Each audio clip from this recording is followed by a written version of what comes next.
আসসালামু আলাইকুম ওরহমতুল্লাহি অবরকাত। মির্জাফরের উৎখাতে আজকে নাজাত দিবস। কিসের নাজাত দিবস বললেন পিনাকি ভট্টাচার্য দাদা? সম্পূর্ণ ভিডিওটি দেখেন, ভিডিওটি খুবই খুবই গুরুত্বপূর্ণ। অবশ্যই ভিডিওটি দেখে আপনারা আপনাদের মতামত জানাবেন। ধন্যবাদ সবাইকে। এই ভিডিওটা দেখেন। হাসনাত আব্দুল্লাহ, লুঙ্গি ডান্স কোন সিনেমার গান? এটা ইন্ডিয়ান একটা ভারতীয় ফিল্মের খুব সম্ভবত এটা গান, লুঙ্গি ডান্স। খুব সম্ভবত, আমি নিশ্চিত না, কারণ আমি গানটা শুনেছি কিন্তু কখনো দেখার সুযোগ হয়নি বা দেখিনি। গতকাল রাতে ধানমন্ডি 32-এর আশেপাশে শুনেননি? গতকাল এই বিষয়টি এসেছে, মানে শুনেছি। দেখুন, বঙ্গবন্ধু একটি মীমাংসিত সত্য এবং মীমাংসিত বিষয় ইতিহাসে। আমি প্রশ্নটা ছিল শুনেছেন শুনেননি? হ্যাঁ, আমি শুনেছি, আমার হলেও শুনেছি এবং ঢাকা বিশ্ববিদ্যালয়ে আমি শুনেছি এবং সেটিকে ডিজোন করার কোনো সুযোগ নেই। আমার প্রশ্ন শুধু অতটুকুই ছিল, শুনেছেন অথবা শুনেননি? জি, আমি একটু বলছি। লুঙ্গি ডান্স হচ্ছে চেন্নাই এক্সপ্রেসের সিনেমার গান। এটা 2013 সালে মুক্তি পেয়েছে সিনেমাটি, এবং এই গানটিতে কণ্ঠ দিয়েছেন হানি সিং নামে একজন গায়ক, এবং এই গানটি রজনীকান্তকে ট্রিবিউট করে এই গানটি করা। মানে তারা তাদের সিনিয়র অভিনেতাদেরও এতটাই সম্মান দেন যে এইরকম একটা বড় সিনেমায় শুধুমাত্র তাকে ট্রিবিউট করে একটি গান করা হয়েছে। এখন আপনাকে প্রশ্ন করতে চাই, গতকাল রাতে ধানমন্ডিতে যারা লুঙ্গি ডান্স করেছেন তারা কারা? আমি এখানে তৃতীয় কোন পক্ষ এমন কেউ করেছে, আমরা করিনি, ষড়যন্ত্রের গন্ধ, গত 15 বছর এগুলো আমি শুনেছি। হাসনাত আব্দুল্লাহ, বেশ শুনেছি। রাত 1টা-2টা থেকে এই গান শুরু হয়। আমাদের সংবাদকর্মী ছিলেন সেখানে 2-3 ঘন্টা বা তারও বেশি সময় ধরে চলে। এতক্ষণ পর্যন্ত আপনাদের কানে খবরটি যায়নি এবং আপনারা এসে সেটা থামানোর চেষ্টা করেননি। এইটা কি আসলে আমাকে বিশ্বাস করতে বলেন? মাইয়ার খুব লাগিছে লুঙ্গি ডান্স নিয়ে দেখতেছি। দাঁড়াও মাইয়া, তোমার ড্যাডির লুঙ্গি খুলে দিচ্ছি, আসো। লুঙ্গি ডান্স কেন দেওয়া যাবি না? শেখ মুজিবকে খুব বেশি বুঝে গেছো না? হ্যাঁ, এই যে বুঝে রাখেন, বুঝছেন? এই যে আওয়ামী লীগ কলে ফিরে আসবে এই যে সংখ্যালঘুর ঘাট ধরে আর নারীর ঘাট ধরে, বুঝছাও? তো এইগুলারে আগে সাইজ করে রাখতে হবে। আচ্ছা, আর একটা জিনিস একটু দেখে নেই, ধানমন্ডি 32 নম্বরের 2 পাশে ব্যারিকেডকে দিছে সেনাবাহিনী নাকি স্বরাষ্ট্র মন্ত্রণালয়? সিদ্ধান্তটা কার? মানে আমার জানা দরকার আর কি, কুরকুরানিটা কার? সুপুর নাকি উপদেষ্টার? 32 নম্বরকে প্রোটেকশন দেওয়া যাবে না, সোজা হিসাব। 32 নম্বরের সাথে আমাদের সকল বোঝাপড়া শেষ হয় নাই। যে ব্যারিকেড বসাইছেন সেটা সরান। ভালো করে কইতেছি, ব্যারিকেড না সরাইলে কিন্তু মহাবিপদে পড়বেন। লাঠিগুলি টিয়ার গ্যাস দিয়ে বিপদ ঠেকাইতে পারবেন না। কি বিপদে পড়বেন ভিডিওর শেষে কমুনি। ধানমন্ডি 32 নম্বরের সাথে আমাদের হিসাব আছে। ওই বিল্ডিং এর প্রত্যেকটা ইট জনগণ খুলে নেবে, তারপরে ওই বিল্ডিং এর মুক্তি। জনগণের সাথে ফয়সালা শেষ। অনেকে কইতেছেন মুজিবের কি কোনোই ভূমিকা নাই? থাকবে না কেন? হাসিনার মতো একটা রাক্ষসী জন্ম দিছে। মানুষের ঔরসে রাক্ষসী জন্মানোর তো কোনো উদাহরণ নাই আগে, তাই না? আর মুজিব কি করেছে? স্বাধীনতার নেতা ছিল। আজ এনে বিষয়টা দেখি। তো মুজিবের যদি স্বাধীনতার জন্য অবদান থাকে, তো জিন্না সাহেবেরও আছে না? আছে তো। তিনি না থাকলে কি আমরা এই মানচিত্র পাইতাম বাংলাদেশের? এই মানচিত্রটা কার দেওয়া? এটা তো জিন্না সাহেবের দেওয়া। তো জিন্না সাহেবকে আমরা এখন ছেলাম ঠুকি নাকি? হ্যাঁ, কি মানবেন? আজ আর একটা উদাহরণ দিই ইতিহাস থেকে। মুসলিম লীগ আমাদের জমিদারি উচ্ছেদ আন্দোলনের নেতৃত্ব দিল। আমাদের যুগ যুগের এই যে তিতুমির যে লড়াই করলো, হাজী শরীয়তুল্লাহ লড়াই করলো, এই যে নুরুদ্দিন লড়াই করলো, কার জন্যে? জমিদারি উচ্ছেদের জন্য। তো এই জমিদারি উচ্ছেদ আন্দোলনের নেতৃত্ব দিল কে? মুসলিম লীগ। তো জমিদারি প্রথা উচ্ছেদ করলো কে? আমাদের প্রথম রাষ্ট্র পাকিস্তান উপহার দিল কে? মুসলিম লীগ। তো আমাদের পূর্ববঙ্গের সব রাজনৈতিক নেতা করতো মুসলিম লীগ। মৌলানা ভাসানী বলেন, শেখ মুজিব বলেন, শেরে বাংলা বলেন, সবাই কে না? এই মুসলিম লীগ তারপরে ক্ষমতায় যায় জনগণের বিরুদ্ধে দ্বারা মুসলিম লীগ নিশ্চিহ্ন হয়ে যায় নাই? আমরা কি এখন মুসলিম লীগের নামে জয়ধ্বনি দেই, জয়গান করি? মুসলিম লীগের নামে করি না। এত গৌরবজনক অর্জন থাকা সত্ত্বেও তো কেন করি না? তাইলে ওটার জবাব দেন আগে। আচ্ছা, আর একটা এক্সাম্পল দেই ইতিহাস থেকে। বাংলায় বর্গিরা আসতো, জানেন তো? ওই যে খোকা ঘুমালো পাড়া জুলালো, বর্গি এলো দেশে, বুলবুলিতে ধান খেয়েছে, খাজনা দেবো কিসে? 1741 সাল থেকে মারাঠারা বাংলায় আক্রমণ করে লুট তরাজ, ধর্ষণ, কি নাকি খুন খারাপি এই সমস্ত চালাইতে থাকে। পরবর্তী দীর্ঘ 10 বছর ধরে মারাঠাদের এই আক্রমণ চলতে থাকে। এরাই হইতেছে সেই বর্গী, যাদের কথা আমি বলছি আগের এপিসোডে। সে অংশটা দেখান এডিটর সাহেব, গঙ্গারামের কবিতা সহ। সবাই পালাই গেছে বর্গী আসার খবরে, তারপরে গঙ্গারাম লিখতেছে, এই মতে সব লোক পলাইয়া যাইতে আচম্বিতে বর্গী গেরিল আইসার সাথে। মাঠে গেরিয়া বর্গী দেয় তবে সারা, সোনা রূপা লুটে নেও আর সব সারা। কারু হাত কাটে, কারু নাক কান, একই চোটে কারু বধে পড়ান। মোহিনী স্ত্রীলোক বান্ধি ধৈরা লইয়া যায়, আঙ্গুঠে দড়ি বান্ধি দেয় তার গলায়। একজনে ছাড়ে তারে আর একজন ধরে, রমণের ভারে তাই শব্দ ফারে।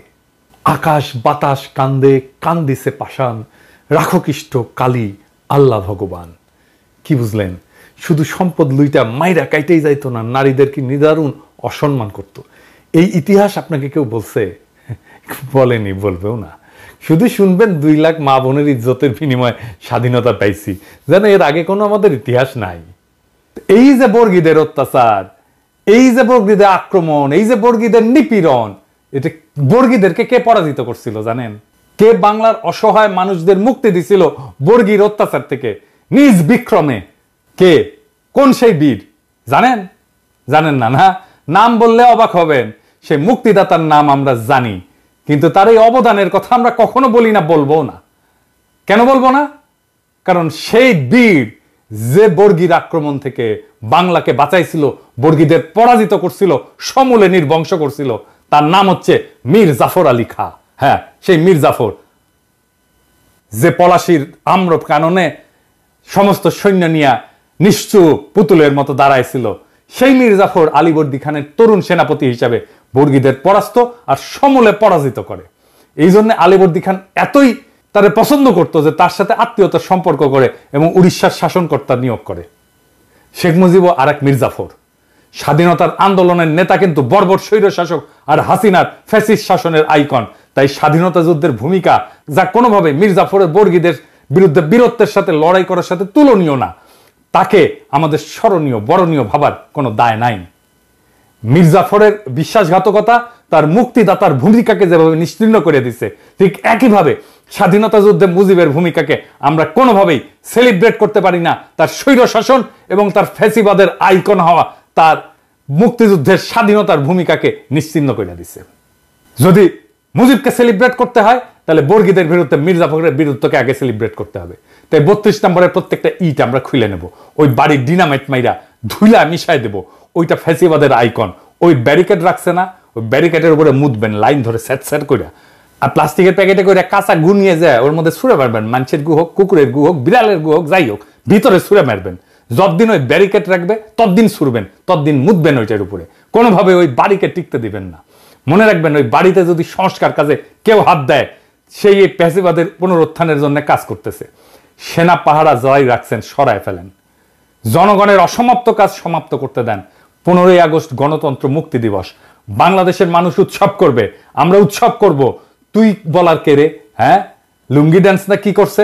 100 বার করবো লুঙ্গি ড্যান্স। মুজিব বন্দনা বাংলাদেশে করা যাবে না। এই যে যারা কয় যে করলে ইতিহাসের বিরুদ্ধে হবে, ওদের বলবেন মীর জাফর আলী খানকে তাইলে আমাদের আগে সম্মান দিতে হবে। ওইটা ইতিহাস না? বর্গীর আক্রমণ ইতিহাস না? খালি পাকিস্তানের শোষণই ইতিহাস? পাকিস্তানের শোষণ তো বর্গীর আক্রমণের তুলনায় কিছুই ছিল না। মুজিবের আগে মীর জাফরের হিস্সা আছে বাংলার ইতিহাসে, তাহলে ওইটা নিশ্চিত করেন। তো মাইয়া সাবধান হইয়া যাও। এরপরে যদি বাড়াবাড়ি করো না, আজকে কিছু কইলাম না, আজকে খালি ওয়ার্নিং দিয়ে গেলাম, এরপরে যদি কিছু করো না, তোমরা গেল ধর্ম এমকে করে ধর্ম টের পাবা। এবার আসেন একজন শহীদের আলাপ করি। 20 জুলাই ঢাকার সাভার বাসস্ট্যান্ডে গুলিতে নিহত হয় ক্ষুদ্র ব্যবসায়ী কুরমান শেখ। কুরমান শেখ ছিল শারীরিক প্রতিবন্ধী। সে প্রতিবন্ধী ভাতাও পেত। কালুখালীর রতনদিয়া রেল লাইনের পাশে জরাজীর্ণ টিনের ঘর ছাড়া তার কোনো সম্পদ নাই। 1.5 দশক ধরে ঢাকার সাভার বাসস্ট্যান্ডে একটা ছোট্ট ঘরে দৈনিক ভাড়া ভিত্তিতে মুরগির ব্যবসা করতেন। সাভার মাছবাজারের পেছনে ভাড়া বাসায় স্ত্রী শিল্পী খাতুন, ছেলে রমজান শেখ এবং মেয়ে মিতু আক্তারকে নিয়ে বাস করতেন তিনি। দরিদ্র ছিলেন, কিন্তু সুখের সংসার ছিল। ছেলে রমজান শেখ জগন্নাথ বিশ্ববিদ্যালয়ের লোক প্রশাসন বিভাগের চতুর্থ বর্ষে। মেয়ে মিতু আক্তার ইউরোপিয়ান ইউনিভার্সিটিতে বিবিএ প্রথম বর্ষে পড়াশোনা করতেন। সংঘর্ষের দিন সাভার এলাকায় অনেকের দেখা দেখি কুরমান শেখ দোকান খুলেছিলেন। কুরমান শেখের ছেলে রমজান বলেন, দুপুরে সংঘর্ষ শুরু হলে আব্বু দোকান বন্ধ করে পেছনের মাঝবাজার এলাকায় বরফ কলের ভেতর আশ্রয় নেন। এ সময় অনেকেই সেখানে আশ্রয় নেন। আমার এক চাচাও ছিলেন। পুলিশ হঠাৎ বাজারে ঢুকে বরফ কলের কাছে এসে গুলি করতে শুরু করে। নিহত কুরমান শেখের স্ত্রী শিল্পী খাতুন বলেন, সে প্রতিবন্ধী ভাতাও পেত, সোজা হয়ে দাঁড়াতে পারত না, ঠিকমতো হাঁটতেও পারত না। ছেলেকে বিসিএস ক্যাডার এবং মেয়েকে ব্যাংকার বানাবে বলে অনেক কষ্ট করত। সে কোনো দল করত না। আমার স্বামী হাত জোর করে পুলিশের কাছে বলেছিল, স্যার আমি অসুস্থ, ব্যবসা করে খাই, আমাদের গুলি কইরেন না। এরপর গুলি করে হত্যা করে পুলিশ কুরমান শেখকে নির্বিকারভাবে। হাসিনার পুলিশ এভাবেই হয়ে উঠেছিল ট্রিগার হ্যাপি, ইনডেমনিটি পাওয়া উর্দি পরা খুনি, যাদের খুন, দুর্নীতি, নির্যাতন, নিপীড়ন করলে কোনো শাস্তি পাওয়ার কোনো ভয় ছিল না। এই বিপ্লবের প্রথম প্রহরেই সেই পুলিশ নিদারুণভাবে কাপুরুষের মতো পরাস্ত হয়েছে সারা দেশে। এদের পান্ডারা হয়েছে পলাতক।